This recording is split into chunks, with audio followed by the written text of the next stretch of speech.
ఒక వాక్యం చదువుకొని ప్రభు సహాయం కొరకే ప్రార్థన చేసుకుందాం. ప్రకటన గ్రంథం 22వ అధ్యాయం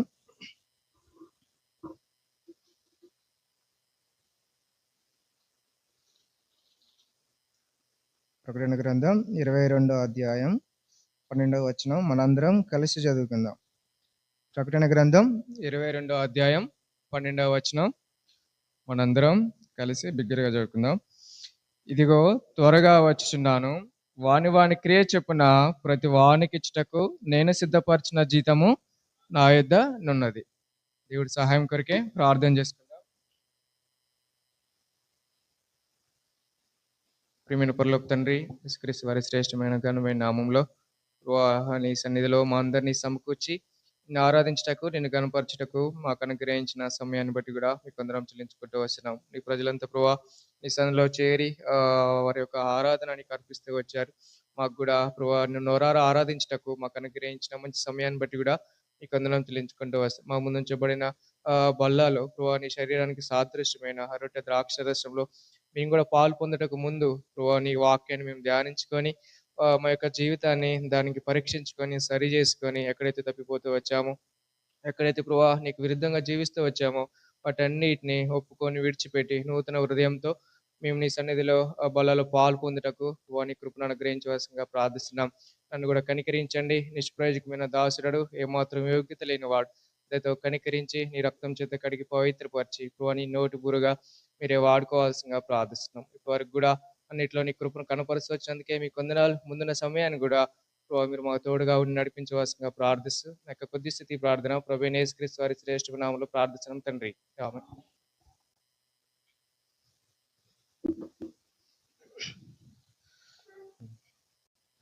మరొకసారి చదువుకుందాం. మనం ఇందాక చదివిన వాక్య భాగాన్ని ప్రకటన గ్రంథం 22వ అధ్యాయం 12వ వచనం. ఇదిగో త్వరగా వచ్చుచున్నాను, వాని క్రియ చొప్పున ప్రతి వానికి ఇచ్చుటకు నేను సిద్ధపరిచిన జీతం నా యొద్దనున్నది. అదేవిధంగా కొరింథీయులకు రాసిన మొదటి పత్రిక 11వ అధ్యాయం 28 నుంచి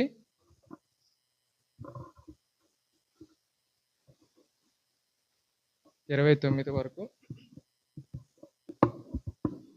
మనందరం కలిసి చదువుకుందాం. కాబట్టి ప్రతి మనుషుడు తను తాను పరీక్షించుకొనవలెను, అలాగు చేసి ఆ రొట్టెనిది ఆ పాత్రలోనిది త్రాగవలెను. ప్రభు శరీరం అని వివేచింపుగా తిని త్రాగువాడు తనకి శిక్షావిధి కలుటకే తిని త్రాగుచున్నాడు. చాలు. మనం ఇక్కడ చూసిన 2 భాగాలు గమనించినట్టయితే ఇది ఎవరికి రాయబడిందంటే విశ్వాసులకి వర్తించే వాక్య భాగం. ఇది ఎవరి కోసం రాయబడింది? ఇది విశ్వాసులకి. ప్రకటన గ్రంథంలో మనం చూసాం, యేసు ప్రభు వారు త్వరగా వచ్చుచున్నాను, వాని క్రియ చెప్పిన ప్రతి వానికి ఇచ్చుటకు సిద్ధపరిచిన జీతం నా యొద్ద ఉన్నదని దేవుడు చెప్తున్నాడు. అయితే మనం కూడా ప్రభు బల్లలో పాలు పొందటకు ముందు మనం ఏం చేయాలి అంటే, ప్రతి వారం మనం ఏం చేయాలి? మనల్ని మనం పరీక్షించుకోవాలి. ఆనాడు యేసు ప్రభు వారు రాకముందు పాత నిబంధనలో ఏమయ్యేదంటే, దేవుడు తండ్రి అయిన దేవుడు అప్పుడు అందరితో మాట్లాడేటప్పుడు ఏం చేసేదంటే, ఒక ప్రవక్త ద్వారా చెప్పేది. ఏమని? నేను పలానా రోజున పలానా సమయానికి ఇజ్రాయెల్ ప్రజలతో మాట్లాడతా కాబట్టి వాళ్ళు ఏం చేయాలి? తమ్ముళ్ళు తాము శుద్ధి చేసుకోవాలి, పవిత్రపరచుకొని వాళ్ళు దేవుడు ఎక్కడైతే ఏ ప్రాంతం, లేదంటే సినాయి కొండ అనుకోండి, సినాయి కొండ దగ్గరికి వస్తే అక్కడ నేను ప్రజలతో మాట్లాడతా అని దేవుడు చెప్తాడు. దేవుడు చెప్పినప్పుడు ఏం చేయాలి ఇశ్రాయేల్ ప్రజలు? మరి వాళ్ళని వాళ్ళు పరీక్షించుకోవడం కాదు, వాళ్ళు శుద్ధి చేసుకోవాలి. శుద్ధి చేసుకోవడం అంటే ఏంటిది అంటే, ఎక్కడైతే దేవుడికి వ్యతిరేకంగా వాళ్ళు జీవించారో, ఎక్కడైతే దేవుని కాదని వాళ్ళ సొంత ఆలోచనలు నెరవేర్చుకుంటూ వచ్చారో, దేవుణ్ణి కాదని వాళ్ళు సొంతంగా ఎక్కడైతే తిరుగులాడుతూ వచ్చారో వాటన్నిటిని వాళ్ళు ఏం చేయాలి? ఒప్పుకోవాలి. ఎవరి దగ్గరికి ఒప్పుకోవాలి?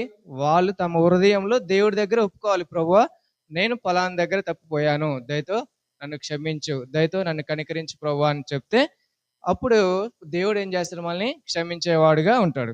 సో మనం కూడా మనల్ని ఏమని పిలుస్తారు అంటే సంఘం అంటారు. అవునా? మనల్ని ఏమంటారు? సంఘం. మనందరం సంఘంగా కూడుకున్నాం ఇక్కడ. సంఘం అంటే ఏంటిది? చెప్పండి, సంఘం అంటే ఏంటిది? దేవుని యొక్క ప్రజలు ఒక దగ్గర కూర్చోవడం. ఇంకా సంఘం అంటే అప్పట్లో వాడుక భాషలో ఏమనేదంటే బయటకి వచ్చిన వాళ్ళు, లేదంటే లేదంటే బయటకు పిలువబడిన వారు. సంఘం అంటే ఏంటిది? బయటకి వచ్చిన వాళ్ళు, లేదంటే బయటకి పిలువబడిన వారు. ఎక్కడి నుంచి బయటకు వచ్చారు? ఎక్కడి నుంచి పిలువబడ్డారు అంటే లోకంలో నుంచి బయటకు వచ్చారు. అందుకే మనందరం లోకం నుండి బయటకు వచ్చాం కాబట్టి, మనం యేసు ప్రభుని సొంత రక్షకుడు అంగీకరించుకున్నాం కాబట్టి మనం ఏమైపోయాం? ఇప్పుడు వెలుపలకు వచ్చి ఒక సంఘంగా మనం కూడుకొని ప్రభుని ఆరాధిస్తున్నాం. కనుక దేవుడు కూడా మన పక్షాన ఒక ప్రత్యేకమైన ప్రణాళిక కలిగి ఉన్నాడు. అందుకనే దేవుడు మనల్ని విడిపించాడు ఈ లోకంలో నుంచి. కాబట్టి విశ్వాసులుగా మనం, క్రైస్తవులుగా మనం ఏం చేయాలంటే ఆ నిశ్చయిత, దేవుడు దేని కొరకైతే మనల్ని ఏర్పాటు చేసుకున్నాడో అది మనం కనుక్కొని, అది మనం ఎరిగి దాని ప్రకారం జీవించాలని దేవుడి యొక్క ఆశ. కానీ చాలా మంది లోకస్తులు ఏం చేస్తారంటే, లోకస్తులుగా చాలా మంది విశ్వాసులు ఏం చేస్తారంటే, యేసుప్రభు రక్తం చేత మేము కడుక్కున్నాం, మా పాపాలు క్షమించబడ్డాయి అని వాళ్ళు ఏం చేస్తారు? నామకార్థంగానే జీవిస్తారు. ఆదివారం వస్తారు, లేకపోతే లేదు. ఇంట్రెస్ట్ ఉంటే వస్తారు, లేకపోతే లేదు. లేకపోతే ఏం పని లేనప్పుడు వస్తారు, లేదంటే ఎప్పుడో ఒకసారి భక్తి వచ్చినప్పుడు వాళ్ళు దేవుడి మందిరానికి వచ్చిపోయేవారుగా ఉంటారు. దానికోసం కాదు దేవుడు మనల్ని వెలుపలకు పిలిచింది. దేనికోసం పిలిచాడంటే దేవుడు మనల్ని ఆయన ఒక మహిమ కొరకు దేవుడు మనల్ని ఏర్పాటు చేసుకుని, నేను కొన్ని విషయాలు, ఒక 5 విషయాలు మీకు చెప్తా. ఈ 5 విషయాలను బట్టి దేవుడు మనలో మన పక్షాన ఏం ప్రణాళిక కలిగి ఉన్నాడో మనకి అర్థమవుతుంది ఆటోమేటిక్గా. సో దాన్ని బట్టి అందులో మనం ఉన్నామా లేవా అని మనల్ని మనం పరీక్షించుకొని ప్రభు బలలో పాలు పొందడానికి దేవుడు మనకి సహాయం చేయను గాక. మొదటిగా యోహాను సువార్త 15వ అధ్యాయం. యోహాను సువార్త 15వ అధ్యాయం.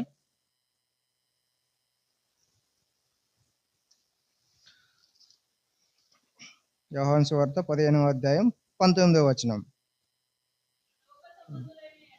మీరు లోక సంబంధులైన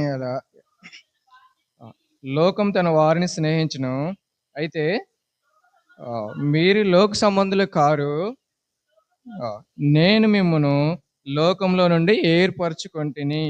యేసుప్రభు వారు ఏం చెప్తున్నాడంటే, ప్రజలతో ఏమంటున్నారు? మీరు లోక సంబంధులు కాదు, లోక సంబంధులు కాదు. మనం కూడా ఇక్కడ చేరువచ్చిన మనం కూడా ఎవరం కాము?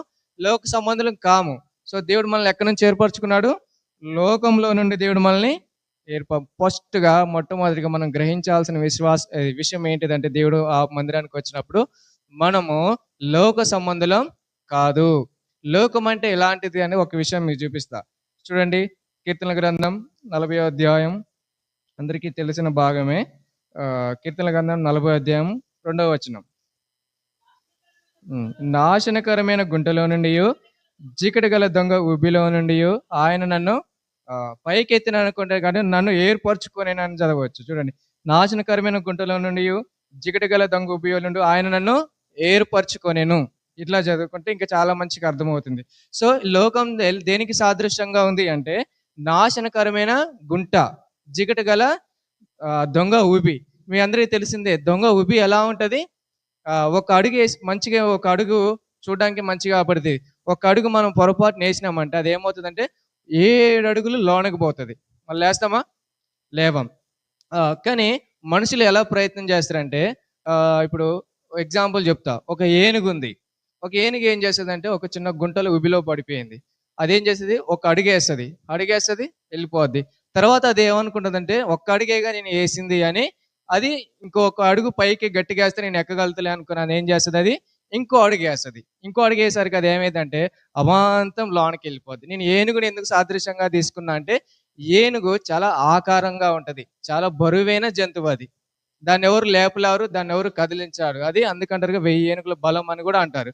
సో దానికున్న బలం ఎలాంటిదంటే, మనం జిగటగల ఊబి, దొంగ ఊబి అంటే ఏంటిదంటే, ఒక ఏనుగు ఒక గుంటలో పడి తానుకు లేవగలుగుతుందా? చెప్పండి, లేవలేస్తుందా? లేవదు. అది ఎట్లా పడిపోతుంది? దాని ఆకారాన్ని బట్టి, దాని బలాన్ని బట్టి అది ఇంకా లోనికే పాతుకుపోతుంది. సో లోకము ఆ విధంగా చెప్పబడుతుంది. సో ఈ లోకంలో నుంచి దేవుడు ఏం చేశాడు అంటే ఈరోజు నిన్ను నన్ను ఏర్పరచుకున్నాడు. అందుక ఏమంటాడు చూడండి, అదే యోహాను సువార్త 15వ అధ్యాయం 19వ వచనం. లోకము మిమ్మల్ని 15-19 చూడండి. అయితే మీరు లోక సంబంధులు కాదు, నేను మిమ్మను లోకంలో నుండి ఏర్పరచుకుంటుని, అందుచేతనే లోకం మిమ్మల్ని ద్వేషించుచున్నది. సో మనందరం చేరవచ్చిన మనందరం ఎవరమంట?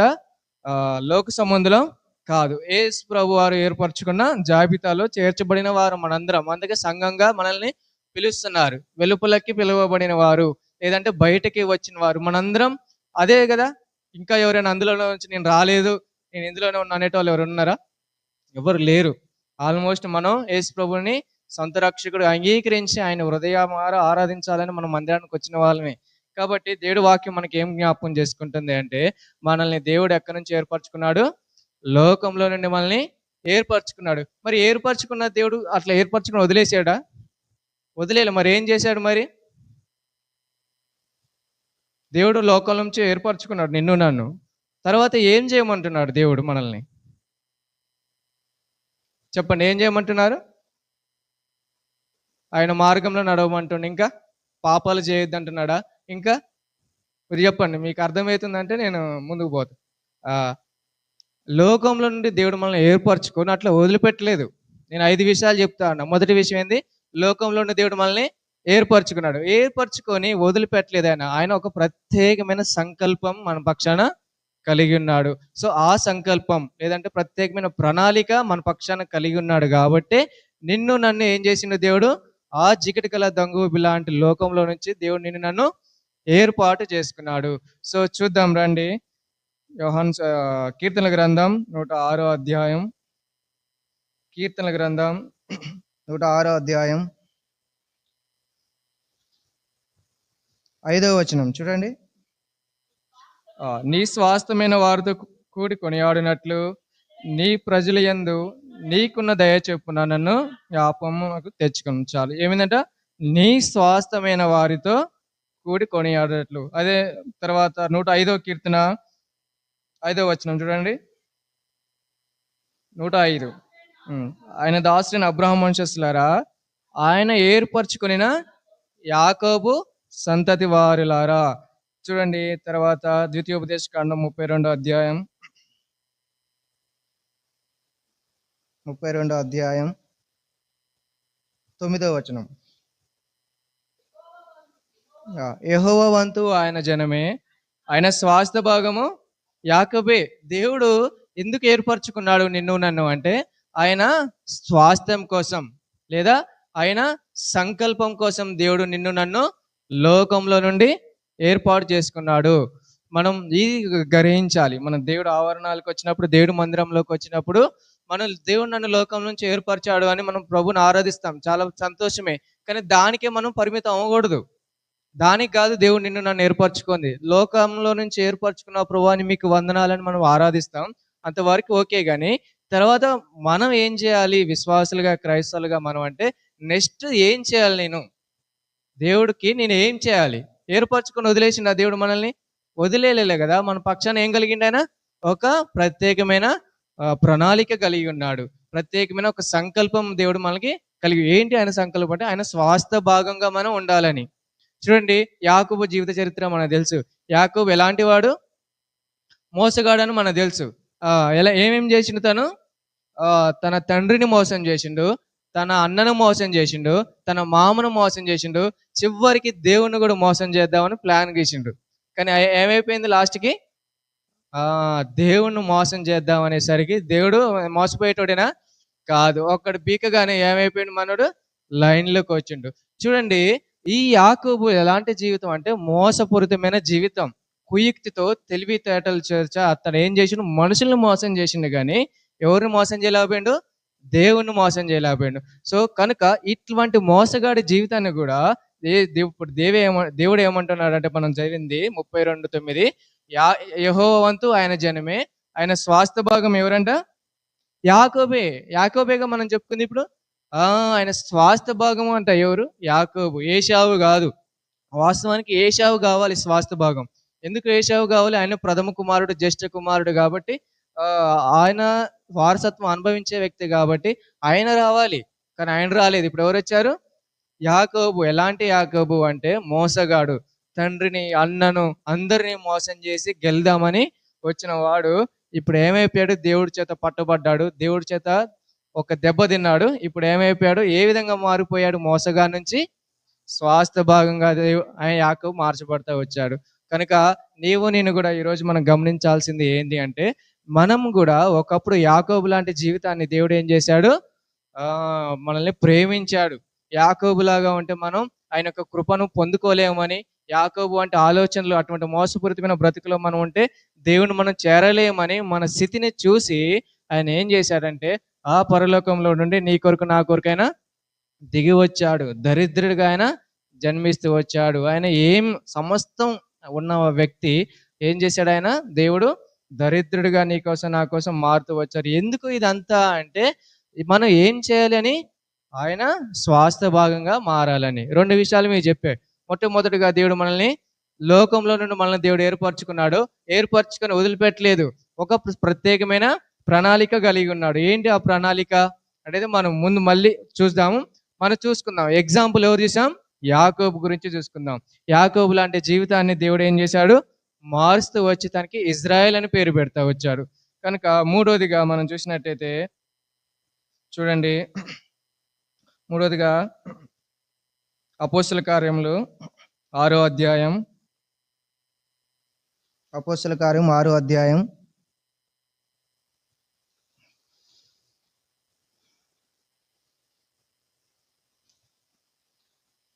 అపోస్తుల కార్యంలో 6వ అధ్యాయం 5వ వచనం.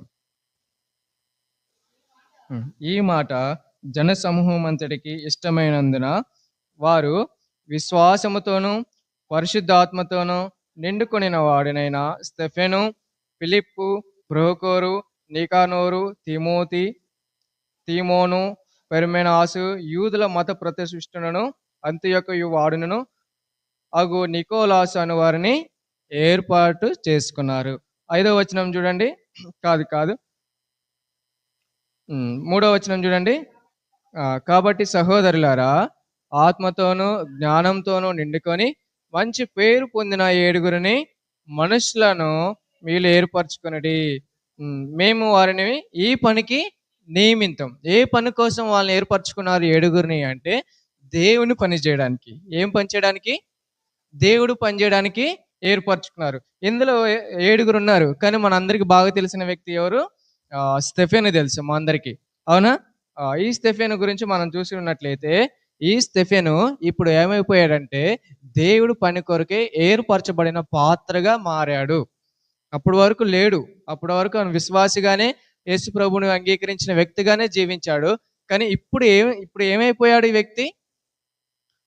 దేవుని పని కొరకే ఒక పాత్రగా ఏర్పరచబడ్డాడు. మనం చూసాం. మొట్టమొదటిగా దేవుడు మనల్ని నిన్ను నన్ను లోకంలో నుంచి ఏర్పాటు చేసుకున్నాడు. రెండోదిగా ఆయన ఒక ప్రత్యేకమైన సంకల్పం కొరికి లేదా ప్రత్యేకమైన ప్రణాళిక కొరికి దేవుడు నిన్ను నన్ను ఏర్పాటు చేసుకున్నాడు. మూడోదిగా ఏర్పాటు చేసుకున్న దేవుడు మనల్ని ఆయన సంఘంలో మనల్ని ఒక పాత్రగా దేవుడు మనల్ని ఏర్పాటు చేసుకున్నాడు. మూడోదిగా దేవుడు ఏ విధంగా మనల్ని ఏర్పాటు చేసుకున్నాడు? ఒక పాత్రగా. ఏందా పాత్ర? దేవుడు మందిరంలో ఏ పాత్ర అయినా కావచ్చు. అందుకే రాయబడుతుంది తిమోతి పత్రికలో, గొప్ప ఇంటిలో వెండియు బంగారు ఇంకా కట్టెలు ఇవన్నీ సమస్య ఉంటుంది. కానీ యజమానుడు వాడుకున్నటకు మనం ఏమవ్వాలి? అర్హమైన పాత్రగా మనం సిద్ధపడాలి. అది ఏ పాత్ర అయినా కానివ్వండి, అది మట్టి పాత్ర కానివ్వండి, లేకపోతే చెక్క పాత్ర కానివ్వండి, బంగారు పాత్ర, వెండి పాత్ర, ఏదైనా కానివ్వండి. కానీ యజమానుడు ఒకసారి ఆ పాత్రను వాడుకుంటే దానికి చాలా వాల్యూ పెరిగిపోతుంది. కనుక మనం ఏం చేయాలి? ఆ పాత్రగా మనం వాడబడాలి దేవుడి మందిరంలో. ఆ పాత్ర అంటే ఏంటిది అనేది మనం తెలుసుకోవాలి. ప్రభు బలలో మనం పాలు పొందక ముందు మనం గమనించుకోవాలి, మనల్ని మనం పరీక్షించుకుందాం. ప్రభు, నీ మందిరానికి నేను వస్తున్నావు కదా, నా పాత్ర ఏంటిది నీ ఇంట్లో? లేకపోతే నేను దేని కొరకు నన్ను ఏర్పాటు చేసుకున్నావు? లోకం నుండి నన్ను ఏర్పాటు చేసుకున్నావు, చాలా సంతోషం. కానీ నేను నెక్స్ట్ నువ్వు నా పక్షాన ఏ ఆలోచన కలిగి ఉన్నావు నేను గ్రహించలేకపోతున్నావు ప్రభువా. నేను ఏం పని చేయాలని నువ్వు ఆశపడుతున్నావు? ఏ పని కొరకైతే నన్ను నియమించుకుంటూ వచ్చావని మనం ప్రభువుని అడుగుదాం. లేదంటే మీరు మనల్ని మనం పరీక్షించుకుందాం. పరీక్షించుకుంటే దేవుడు ఎలాంటి దేవుడు? ఆయన సమస్తం ఆయన మనకి చెప్పేవాడు, బయలుపరిచేవాడు. కనుక నీ స్థితిని, నా స్థితిని కూడా ఆయన మనకి జ్ఞాపకం చేసి, మనం ఎక్కడున్నాము అని మనల్ని జ్ఞాపకం చేసి, అందులో నుంచి విడిపించడానికి దేవుడు సహాయపడేవాడుగా ఉంటూ వస్తాడు. చూడండి, మొట్టమొదటిగా మనం ఏం చూసాం? దేవుడు నిన్ను నన్ను లోకంలో నుండి ఏర్పాటు చేసుకున్నాడు. రెండోదిగా చెప్పండి, రెండోదిగా చెప్పండి. రెండోదిగా దేవుడు నిన్ను నన్ను ఒక స్వాస్థ్యం కోసం దేవుడు ఏర్పాటు చేసుకున్నాడు. మొట్టమొదటిగా దేవుడు లోకంలో నుండి నిన్ను నన్ను ఏర్పాటు చేసుకున్నాడు. తర్వాత దేవుని యొక్క సంకల్పం కొరకు దేవుడు నిన్ను నన్ను ఏర్పాటు చేసుకున్నాడు. మూడోదిగా ఒక పాత్రగా దేవుడు నిన్ను నన్ను ఏర్పాటు చేసుకున్నాడు. ఆ పాత్ర ఏంటి అనేది మనల్ని మనం పరీక్షించుకోవాలి. కొంతమంది పాటలు పాడేవారు ఉండొచ్చు, కొంతమంది వాక్య పరిచర్య చేసేవారు ఉండొచ్చు, కొంతమంది వంట చేసేవారు ఉండొచ్చు, కొంతమంది పాత్రలు శుభ్రం చేసేవారు ఉండొచ్చు, కొంతమంది మందిర ఆవరణంలో శుభ్రం చేసేవారు ఉండొచ్చు, కొంతమంది పరిచారం చేసేవారు, ఆతిథ్యం ఇచ్చే, ఈ విధంగా చాలా చాలా చాలా పాత్రలు ఉంటాయి దేవుడి ఇంట్లో. కనుక నీవు నేను ఏ పాత్రలో మనం ఉన్నామనేది జ్ఞాపకం చేసుకోవాలి. కనుక ఆ జ్ఞాపకం చేసుకుంటే మనం ఏమైపోతామంట, నెక్స్ట్ దేవుడికి మనం మహిమకరంగా ఉంటాం. మన జీవితం ఎలా ఉంటుంది? మహిమకరంగా ఉంటుంది. అంతేగాని మనం ఏందో, మన పిలుపు ఏందో, మన ఆలోచన ఏందో, మన ఏందో నిశ్చయత లేకుండా మనం దేవుడి మందిరానికి వచ్చి వెళ్ళిపోతే ఎలా ఉంటుంది? చెప్పండి, ఎలా ఉంటుంది? ఎలా ఉంటదంటే ఉంటుంది. అలా కాదు మంది. ఎలాగా? దానికోసమేనా దేవుడు నిన్ను నన్ను ఏర్పరచుకుంది?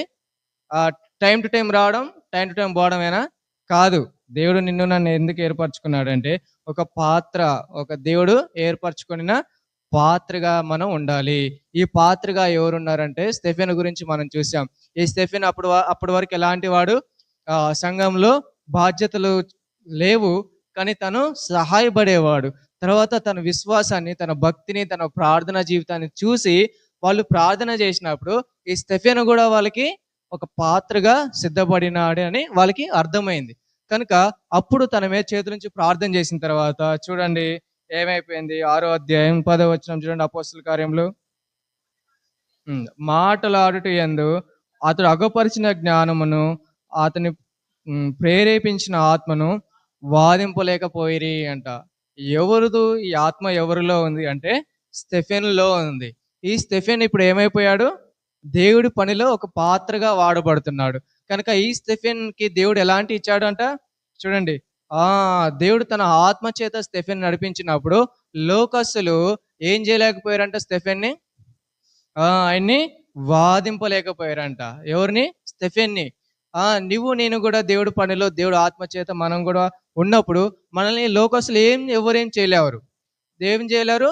నిన్ను నన్ను కూడా ఎవరు మనల్ని ఆటంకపరచలేరు. వాళ్ళకి అంత జ్ఞానం, వాళ్ళకి లోకంలో ఎంత జ్ఞానం ఉన్నా కానీ వాళ్ళు మన దగ్గరికి వచ్చేసరికి మనల్ని జయించలేరు. దేవుడు అటువంటి ఆత్మను ఇస్తాడు. ఎప్పుడు?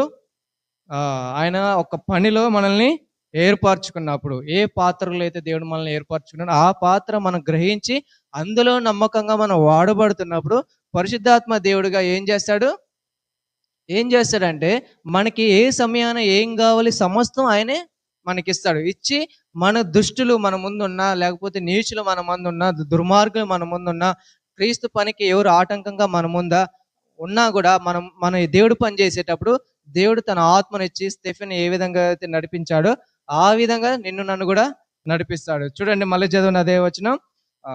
మాటలు యందు అతడు అగుపరిచిన జ్ఞానమును, అతన్ని ప్రేరేపించిన ఆత్మను వాదింపలేకపోయిరి. కనుక వాళ్ళ నోర్లు మనం మూపించగలుగుతాం. ఈ విధంగా క్రీస్తు సువార్త వ్యాపిస్తుంది. ఈ విధంగా దేవుడి పని విస్తరిస్తుంది. ఈ విధంగా దేవుడి మందిరాలు కట్టబడతాయి. ఈ విధంగా దేవుడి ఇంటికి అనేకమైన ప్రజలు వస్తారు. ఎప్పుడు అంటే తన ఆత్మ చేత నడిపింపబడ్డప్పుడు. ఆత్మ చేత ఎప్పుడు నడిపింపబడతాం? ఆయన ఏ పని కొరకైతే నిన్ను నన్ను ఏర్పాటు చేసుకున్నాడో, ఏ పని కొరకే దేవుడు నిన్ను నన్ను ఎన్నిక చేసుకున్నాడో అందులో మనం నమ్మకంగా ఉన్నప్పుడు. చూడండి, 6వ అధ్యాయం 1వ వచనం చూడండి, అపోస్తల కార్యములు. ఆ దినములలో శిష్యుల సంఖ్య విస్తరించున్నప్పుడు అనుదిన పరిచర్యలో ఆ, తమలోని విధవరాండ్రను చిన్న చూపు చూచిరని హెబ్రీల మీద గ్రీకు భాష మాట్లాడు యూదులు సనుగుకొనిరి. తర్వాత అప్పుడు 12 ఆ పోస్తులు తమ యొద్దకు ఆ, శిష్యుల సమూహమును పిలిచి ఆ, మేము దేని వాక్యను బోధించటం అని ఆహారం పంచిపెట్టడం యుక్తం కాదు. కాబట్టి సహోదరులారా, ఆత్మతోనూ జ్ఞానంతోనూ నిండుకొని మంచి పేరు పొందిన 7 మనుషులను మీలో ఏర్పరచుకునడి, మేము వారిని ఈ పనికి నియమించు. అప్పటి వరకు స్టెఫెన్ ఏం చేశాడంటే దేవుని మందిరంలో భోజనం వడ్డించేవాడుగా ఉన్నాడు. ఏం చేశాడు? భోజనం వడ్డించేవాడుగా ఉన్నాడు. తర్వాత విధవరాండ్రను వీళ్ళందరికీ ఆయన సహాయపడేవాడుగా ఉన్నాడు. ఎవరు? స్టెఫెను. అప్పటి వరకు ఆయన పరిచర్య అదే. ఆయన గురించి కొన్ని లైన్లు బైబిల్లో రాయబడ్డాయి. నాకు తెలిసి 3-4 వచనాలే రాయబడి ఉంటాయి క్లుప్తంగా. ఆ స్టెఫెను మనుషులు ఎంత ప్రభావితం చేశాడంటే ఆయన చాలా ప్రభావితం చేశాడు మనుషుల్ని. కనుక తన పని ఏంటిది? మందిర ఆవరణంలో ఆయన భోజనం వడ్డించేవాడు, లేదంటే విధవరాండ్రనే అట్లాంటి వారికి సహాయపడే ఈ వ్యక్తి ఇప్పుడు ఏమైపోయాడు? దేవుడు ఏర్పరచుకుని ఒక పాత్రగా సిద్ధపడ్డాడు. ఈ సిద్ధపడిన స్టెఫెను ఇప్పుడు ఏమైపోయాడు? ఇప్పుడు దేవుడు ఆత్మ చేత అందరిని ఎదిరించే శక్తి స్టెఫెన్కి దేవుడిచ్చాడు. కనుక స్టెఫెన్ ద్వారా ఎవరు మారు మనసు పొందారు? చెప్పండి. స్టెఫెన్ యొక్క మరణాన్ని బట్టి ఎవరు క్రీస్తులోకి వచ్చారు? అపోస్తలుడైన పౌలు. చూడండి, స్టెఫెన్ యొక్క జీవితం కొంచెం వరకే మనకు తెలుసు. తన జీవిత ప్రభావితాన్ని బట్టి ఇప్పుడు ఎవరు రెడీ అయ్యారు? అపోస్తలుడైన పౌలు రెడీ అయ్యాడు. ఆయన్ని బైబిల్లోని 14 పత్రికలు రాసాడు అపోస్తలుడైన పౌలు. ఎంత గొప్ప వ్యక్తి వచ్చాడు చూడండి. స్టెఫెన్ త్యాగాన్ని బట్టి, స్టెఫెన్ చేసిన పరిచర్యను బట్టి, స్టెఫెను దేవుడు నడిచిన విధానాన్ని బట్టి ఎవరు వచ్చారు? కనుక నేను కూడా దేవుడి మందిర ఆవరణంలో నిన్ను నన్ను దేవుడు ఏ పని కొరకైతే, ఏ పాత్ర కొరకైతే నిన్ను నన్ను సిద్ధపరిచారో, మంది కొంచెమే ఉండొచ్చు, మన పని కొంచెమే ఉండొచ్చు, మంది ఏదైనా కొంచెంగానే ఉండొచ్చు, కానీ దానిని ప్రభావితం చేయడానికి దేవుడు ఉన్నాడు. కనుక మనం చేసే ఆ చిన్న దాన్ని బట్టి దేవుడు గొప్ప గొప్ప దైవజనులు కూడా లేపగలుగుతాడు. కనుక ఈ అపోస్తలుడైన పౌలు ఎవరు మరణాన్ని బట్టి తను దేవుడు పరిచర్య చేశాడు అంటే స్టెఫెను మరణాన్ని బట్టే. స్టెఫెను మరణానికి సమ్మతించినాడు. స్టెఫెన్కి చంపేటప్పుడు తన బట్టల దగ్గర కాపులా ఉన్నాడు. ఎవరు? అపోస్తలుడైన పౌలు. చూడండి, ఆయన మరణం ఎంత ప్రభావితం చేసిందంటే లాస్ట్కి పౌలు ఏమంటాడు? బ్రతుకుట క్రీస్తు, చావైతే అటువంటి స్టేట్మెంట్ ఇచ్చేలాగా ప్రభావితం చేసింది స్టెఫెను. అప్పుడు స్టెఫెను జీవితం ఎప్పుడు ప్రభావితం చేసింది అంటే ఆయన దేవుడు పని కొరకైతే ఎప్పుడైతే ఏర్పరచబడ్డాడో, ఎప్పుడైతే ఆ సహోదరులు వచ్చి తను ఎన్నుకున్నారో అప్పుడు ఆయన దేవుని పరిశుద్ధాత్మతో నడిపింపబడతా వచ్చాడు. కనుక నేను కూడా మందిర ఆవరణంలో ప్రభు బల్ల ముందు మనం కూడా సమీపించినప్పుడు మన జీవితం ద్వారా ఎవరు ప్రభావితం అవుతున్నారు? మన జీవితం ద్వారా ఎవరు దేవుడి ఇంటికి వస్తున్నారు? లేదంటే మన జీవితం ద్వారా ఎవరు దేవుని గణపరుస్తున్నారు అనేది మనం జ్ఞాపకం చేసుకోవాలి. మనల్ని మనం పరీక్షించుకోవాలి. 3 విషయాలు మనం చూసాం. దేవుడు మొట్టమొదటిగా లోకంలో నుండి నిన్ను నన్ను ఏర్పరచుకున్నాడు, ఏర్పరచుకొని విడిచిపెట్టలేదు. రెండోదిగా నేను సంకల్పం కొరకు దేవుడు నిన్ను నన్ను ఏర్పరచుకున్నాడు. మూడోదిగా ఆయన ఒక పాత్రగా ఏర్పరచుకున్నాడు. ఆ పాత్ర ఇప్పుడు ఏమవుతుంది చూడండి, అపోస్తల కార్యంలో 22వ అధ్యాయం. ఇప్పుడు ఆ పాత్ర ఏం చేయాలి మనం చూద్దాం. అపోస్తల కార్యంలో 22వ అధ్యాయం 14వ వచనం.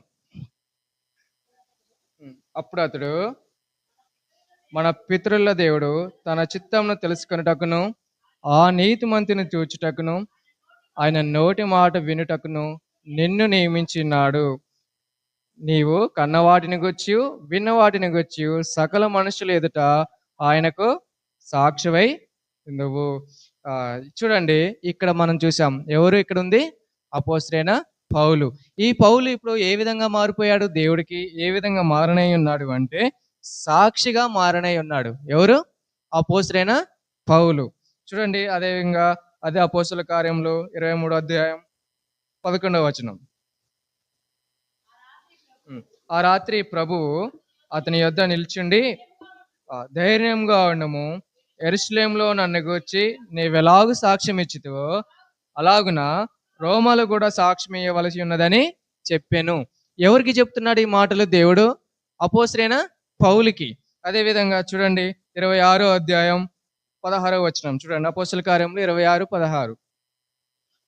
నీవు నన్ను చూచిన సంగతిని గూర్చియు నేను నీకు కనబడబో సంగతిని గూర్చియు నేను పరిచారకునిగాను సాక్షిగాను నియమించుటకై కనబడి ఉన్నాను. దేని కొరకు దేవుడు అపోస్తలుడైన పౌలుకి ఇన్ని విధాలుగా దర్శనం ఇచ్చాడంటే ఎలా జీవించాలంట అపోస్తలుడైన పౌలు?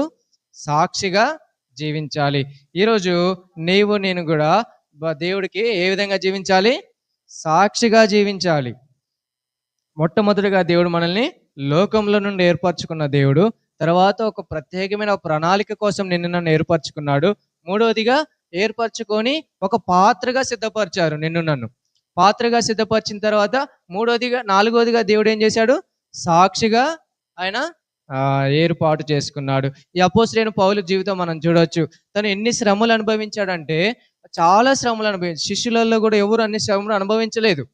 వాళ్ళు చాలా తక్కువ సమయంలోనే చాలా ప్రభావితం చేశారు. కానీ అపోస్తలుడైన పౌలు అనుభవించినట్టు ఎవరు అనుభవించలేదు. తను ఎన్ని శ్రమలు అనుభవించాడంటే సముద్రంలో కానీ పడవ ప్రయాణంలో కానీ ఇంకా మనుషులు వచ్చినప్పుడు కానీ తను అనేక మంది తిట్టడానికి కొట్టడానికి వచ్చినప్పుడు తను కొట్టారు, సంఖ్యలలో వేశారు, చెరసాలలో వేశారు. ఈ విధంగా తన్ని చాలా భయంకరంగా హింసపెట్టారు. ఎవరిని? అపోస్తలుడైన పౌలుని. కానీ ఈ అపోస్తలుడైన పౌలు తన గురి ఏంటిది? తన గురి ఏమని రాయబడింది? ఆయన దేని కొరకు పరిగెత్తుతున్నాడంట? నిత్య దేవుడు ఇచ్చిపోయే బహుమానం కొరకు నేను పరిగెడుతున్నా అని చెప్తున్నాడు. అవునా కదా? కనుక ఈ అపోస్తలుడైన పౌలు కూడా ఏం చేశాడంటే తను ప్రపంచంలో 3 సువార్త దండయాత్రలు చేశాడు. ఎన్ని? 3 సువార్త దండయాత్రలు. అంటే ప్రపంచాన్ని 3 సార్లు చుట్టాడు. ఎవరు? ఈ అపోస్తలుడైన పౌలు. చుట్టడం అంటే ఏంది? తను వెళ్ళిన ప్రతి చోట సువార్త చెప్పుకుంటూ సంఘాలు కట్టుకుంటూ అందరికి పరిచర్య చేసుకుంటూ తను ఏం చేశాడు? ప్రపంచాన్ని అంతా ప్రభావితం చేసిన వ్యక్తి. ఇప్పుడు ఈ ప్రభావితం చేసిన తర్వాత ఇప్పుడు ఎలా పడుతున్నాడు దేవుడికి అంటే ఒక సాక్షిగా పడుతున్నాడు, ఒక సాక్షిగా జీవించాడు. అపోస్తలుడైన పౌలు ద్వారా మనం కూడా ఈ విషయం నేర్చుకోవాలి. ఏంటి అంటే నీవు నేను కూడా దేవునికి సాక్షిగా జీవించాలి. ఇప్పుడు అపోస్తలుడైన పౌలు కూడా తను ఏం చేశాడు? ఎన్నో సంఘాలు కట్టాడు. తను పెద్ద పెద్ద మందిరాలు కట్టుకోలేదు.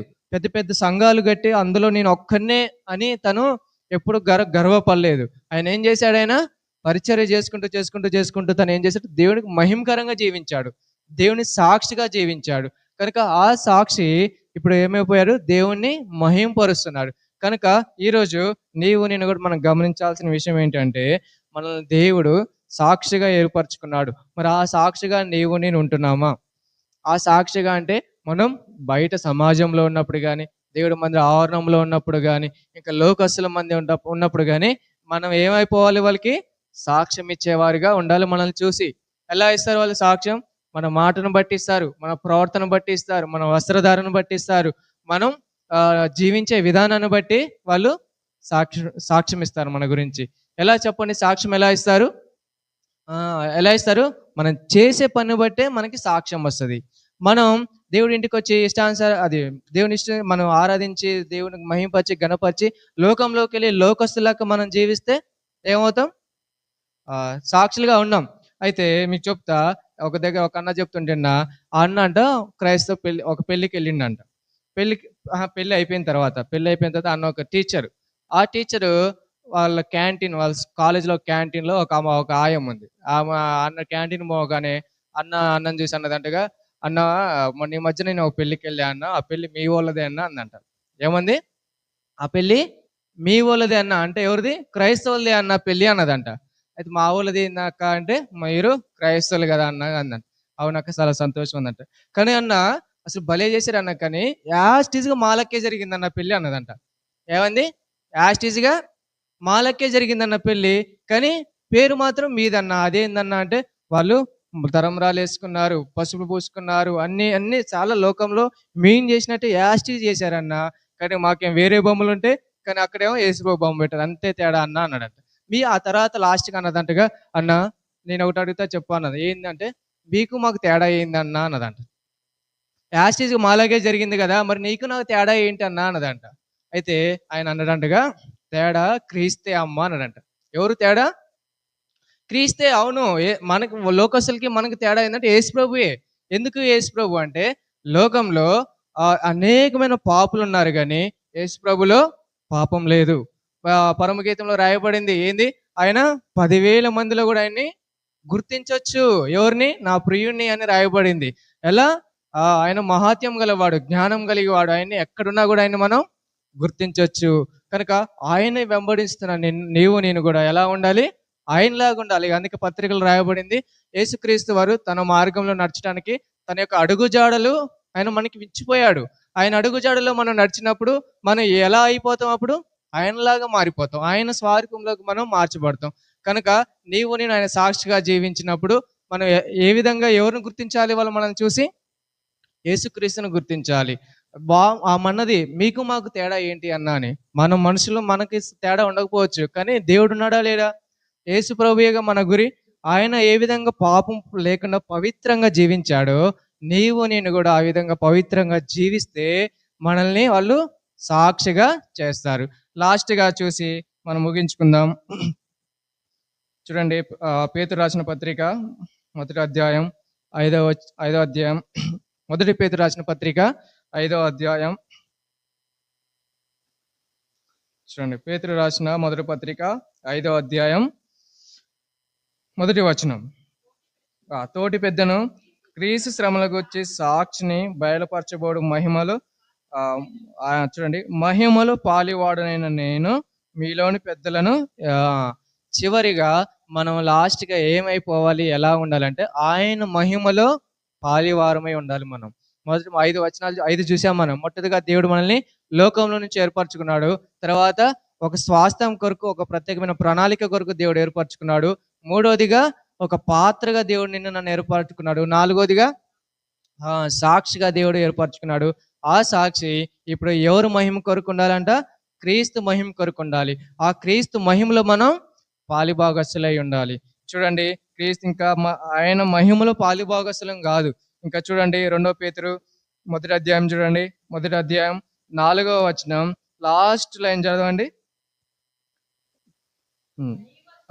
దేవ స్వభావమునందు పాలివారగినట్లు వాటిని దేవుని స్వభావం అందు మనం పాలివారం అవ్వాలి. ఇప్పుడు ఎలా తన మహిమలో పాలిభాగస్తులు కావడానికి దేవుడు ఏర్పరచుకున్నాడు. తర్వాత ఆయన దేవ స్వభావంలో పాలివారు అవ్వాలని ఏర్పరచుకున్నాడు. తర్వాత ఎబ్రీయులు రాసిన పత్రిక తీయండి, ఎబ్రీయులు రాసిన పత్రిక 3వ అధ్యాయం. ఎబ్రీయులు రాసిన పత్రిక 3వ అధ్యాయం.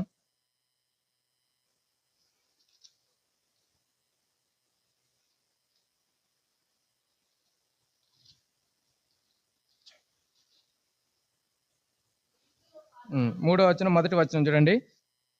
3వ అధ్యాయం మొదటి వచనం. ఇందువలన పరలోక సంబంధమైన పిలుపులో పాలు పొందిన పరిశుద్ధ సహోదరులారా. ఇప్పుడు ఎందులో మనం పాలు పొందాం? పరలోక సంబంధమైన పిలుపులో మనం పాలు పొందాం. తన మహిమలో పాలుభాగస్తులుగా చేశాడు. తర్వాత రెండోది చూసాం, దేవుని స్వభావంలో పాలుభాగస్తులుగా చేశాడు. మూడోదిగా తన మహిమలో మనల్ని పాలుభాగస్తులుగా చేశాడు. తర్వాత అదే 3వ అధ్యాయం 15వ వచనం లాస్ట్ లైన్ చూడండి, క్రీస్తులో పాలివారమై ఇందుము. ఎందులో మన పాలిభాగస్తులు ఉన్నారు? క్రీస్తులో. తర్వాత అదే ఎబ్రీ పత్రిక 6వ అధ్యాయం చూడండి, 6వ అధ్యాయం 4వ వచనం. ఎబ్రీ 6:4. ఒకసారి వెలిగింపబడి పరలోక సంబంధమైన వరమును రుచి చూసి పరిశుద్ధతలో పరిశుద్ధాత్మలో మనం పాలివారమయ్యాం. ఇప్పుడు 4 చూసాం. తర్వాత 12వ అధ్యాయం, ఎబ్రీ రాసిన పత్రిక 12వ అధ్యాయం 10వ వచనం. వారు కొన్ని దినముల మట్టుకు తమకిష్టం వచ్చినట్టు మనలను రక్షించరు గాని మనం శిక్షించరు గాని మనము తన పరిశుద్ధతలో పాలు పొందాలని. ఎన్ని చూసాం ఇప్పుడు మనం? 5 చూసాం. 4, 5. తర్వాత కొలసీలు రాసిన పత్రిక మొదటి అధ్యాయం, కొలసీలు రాసిన పత్రిక మొదటి అధ్యాయం 12వ వచనం లాస్ట్ 3వ లైన్ నుండి చదవండి. తేజోవాసులైన పరిశుద్ధుల స్వాస్థ్యంలో పాలివారు మొగటకు మనలను పాత్రులుగా చేసిన తండ్రికి మీరు కృతజ్ఞతాస్తుతులు చెల్లింపవలెనని దేవుని బతుమాలుచున్నాను. ఇప్పుడు ఎక్కడ చేశాడు దేవుడు మనల్ని? పరిశుద్ధుల స్వాస్థ్యంలో పాలు భాగస్తులుగా చేశాడు. చూడ ఇప్పుడు నేను చూపించిన రిఫరెన్స్లన్నీ మానవ సంబంధించింది ఏదీ లేదు, భూ సంబంధమైనది ఏదీ లేదు. మనం చూపించిన రిఫరెన్స్లు మొట్టమొదటిగా దేవుడు లోకంలో నుండి ఏర్పాటు చేసుకున్నాడు. తర్వాత ఒక సంకల్పం కొరకు దేవుడిని నిన్ను ఏర్పాటు చేసుకున్నాడు. మూడోదిగా ఒక పాత్రగా దేవుడు ఏర్పాటు చేసుకున్నాడు. నాలుగోదిగా సాక్షిగా దేవుడు ఏర్పాటు చేసుకున్నాడు. ఐదుగా తన మహిమలో పాలి భాగస్తులు అవడానికి దేవుడు నన్ను ఏర్పాటు చేసి, కనుక ప్రభు బల్లాలు పాలు పొందక ముందు నేను ఏం జ్ఞాపకం చేసుకోవాలంటే, ఇప్పుడు మనం ఎందులో ఉన్నాం? మొదటి స్థితిలోనే ఉన్నామా, లేకపోతే రెండో స్థితిలో ఉన్నామా, మూడో స్థితిలో ఉన్నామా, నాలుగో స్థితిలో ఉన్నామా అనేది మనం గ్రహించాలి. గ్రహించి మనం అక్కడ తప్పిపోయి ఉంటే మనం ప్రభువుని క్షమాపణ కోరుకొని విడిచిపెట్టి మరలా నూతన హృదయంతో మనం ప్రభు బలలో పాలు పొందడానికి ప్రభు మనకి సహాయం చేయను గాక.